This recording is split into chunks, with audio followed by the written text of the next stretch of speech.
If you've heard nudge as a term that relates to decision-making, then you've already encountered behavioral economics. It's a popular newish branch of the dismal science with a rich vocabulary. Here for 10 questions to get us more fluent in it, Kelly Peters, CEO and co-founder of the behavioral economics consulting firm BEworks, and a faculty lecturer of applied behavioral science at the U of T's Rotman School of Management. Hi, Kelly. Hi. We're going to give you 10 expressions here that have to do with behavioral economics, and you're going to explain what it all means to us, okay? Excellent. Here we go. Number one. I'm going to spell this because I think a lot of people have never heard of this. Heuristics.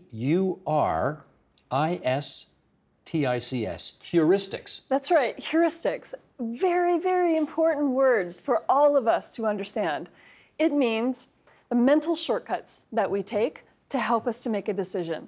We can use evidence to guide our decisions, but we don't always have hard evidence to give us the path to the best decision. So instead, we rely on mental shortcuts. So little cues in the environment, social proof, what are other people doing? And so that guides our decision. So we have to pay attention to knowing when are we using a mental shortcut versus when are we using cold evidence. Got it. Number two, bias. Biases are the things that distort our perception about the truth in the world. They're the things that make us, misunderstand truth from fiction. Bias is the thing that is making it incredibly difficult for us to have an objective understanding of what's true in the world. Bias gets in the way of us following through on the things that we want to do. So bias is our worst enemy because it corrupts our decision-making. Number three, confirmation bias.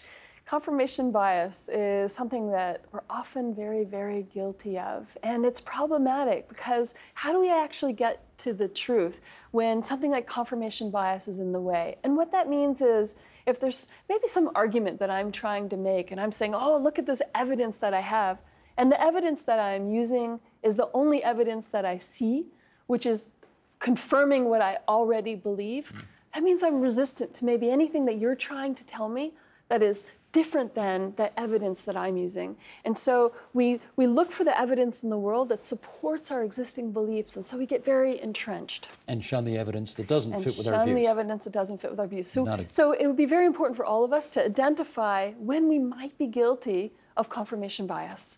Number four, the framing effect. What's that? Framing effect is all about the fact that just the number of choices that are in front of us or the way that choices are presented can actually influence our own preference for an individual choice.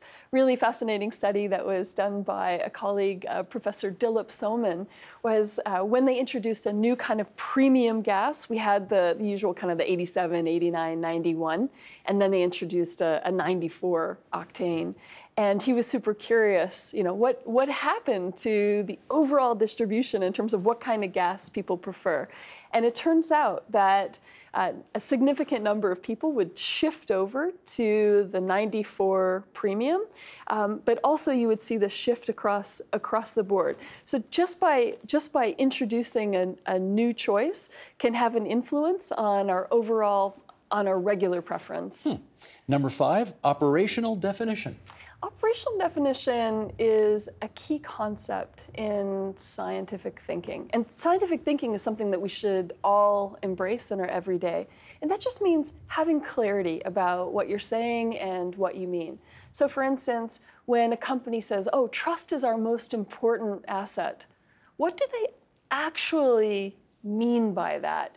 And often you might ask people inside the company, okay, what do we mean by that? And their definitions are all very different. An operational definition means having a very clear and consistent understanding of that term. Gotcha. Number six, hypothesis. Hypothesis is the kind of term that we all need to embrace in our language, but gets left behind in maybe an 8th grade biology class. Hypothesis means it's a way of stating what we believe to be true in the world. So we could say, it's my hypothesis that X is true. When I use that kind of language, I open myself up to a dialogue that says, I'm not asserting like, I think that, and now maybe you have to challenge my ego or what I believe to be true. Instead, if I use that language that says my hypothesis that means I'm open to evidence that might be contrary to that belief. So it's a statement that can be falsified in the face of evidence. And so here's what I think, but I'm open to challenging evidence as well. Exactly. So by using this language of it's my hypothesis that, we can really improve the civil dialogue that we have, the civic discourse that we have, and be less resistant to confirmation bias. Number 7, we use this word in the intro, nudge. Nudge is a very fascinating concept that's come out of behavioral economics, and that is, what are ways that we can impact and influence our behavior by using things like defaults to make the most optimal choice the default one without necessarily banning things or removing other choices. Because we hate having our freedom taken away, but behavioral economics wants to know how we can nudge ourselves into the right direction. That's right. Something like that. Okay. Number 8, something we care a lot about on this program, empirical evidence.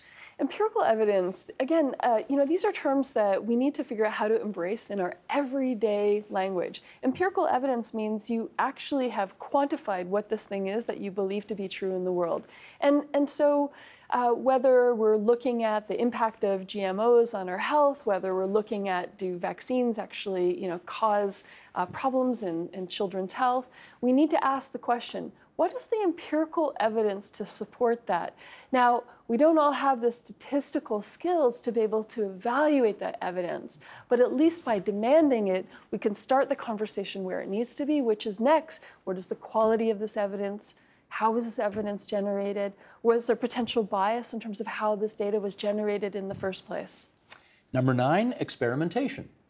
Experimentation is a scientific process that we tend to think is something that scientists do to create the cure for cancer and develop new medicines. But experimentation, or the scientific method, is something that we can ask for in the development of all kinds of strategies. Experimentation isn't something that just happens in the lab. It's the kind of test and learn approach that we can take to doing everything, like helping us optimize our own lives and being maybe reflective on, last year I tried, these kinds of things to help me save more. This year I'm going to focus on doing these kinds of things to help me save more. And so let's experiment with our own lives. And last but not least, number 10, scientific thinking.